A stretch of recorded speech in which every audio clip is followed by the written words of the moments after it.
Hi friends, welcome to Sami's kitchen. ఈరోజు మన recipe వచ్చి మిగిలిపోయిన ఇడ్లీ పిండితో ఊతప్పం ఇంకా గుంత పొంగనాలని ఎలా ప్రిపేర్ చేసుకోవాలో చూసేద్దామండి.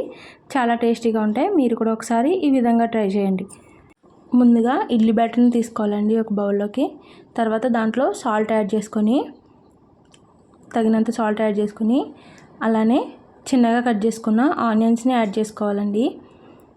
అలానే చిన్న చిన్న ముక్కలుగా కట్ చేసుకున్న పచ్చిమిర్చిని కూడా యాడ్ చేసుకుని, కొంచెం కరివేపాకుని, అలానే క్యారెట్ తురుముకొని యాడ్ చేసుకోవాలండి. కొంచెం కొత్తిమీర కూడా యాడ్ చేసుకోవాలి. చాలా టేస్ట్ బాగుంటాయండి. మీరు కూడా ప్రిపేర్ చేసుకోండి. చాలా ఈజీగా ప్రిపేర్ చేసేసుకోవచ్చు. ఇవన్నీ యాడ్ చేసుకుని ఒకసారి మిక్స్ చేసుకోవాలండి.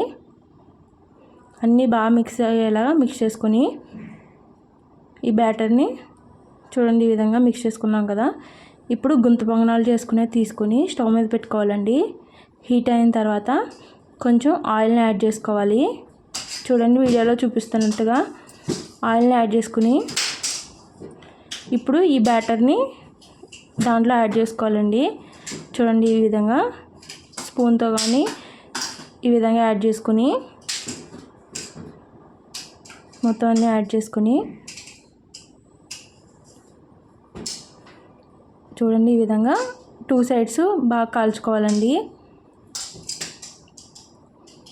చాలా టేస్టీగా ఉంటాయండి. మీరు కూడా ట్రై చేయండి. చాలా సింపుల్గా కూడా అయిపోతాయి.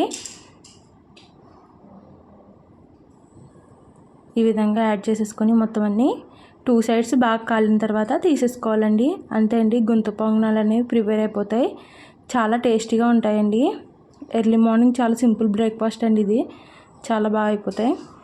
అంతే అండి, గుంత పొంగనాలు ప్రిపేర్ అయిపోయినాయి. ఇప్పుడు మనం ఊతప్పం ప్రిపరేషన్ చూద్దాం. ముందుగా పాన్ తీసుకుని, పాన్ హీట్ అయిన తర్వాత ఈ బ్యాటర్ని ఇలా ఈ విధంగా స్ప్రెడ్ చేసుకోవాలండి. దోశలా యాడ్ చేసుకొని, చూడండి ఈ విధంగా యాడ్ చేసుకొని, కొంచెం ఉడికిన తర్వాత ఆయిల్ని యాడ్ చేసుకోవాలండి. 2 సైడ్స్ కాల్చుకోవాలి. చాలా టేస్టీగా ఉంటుందండి ఇది కూడా.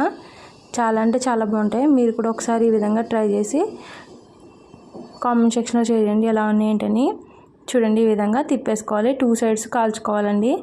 Thank you for watching my video. Thank you. Please like and share చేయండి.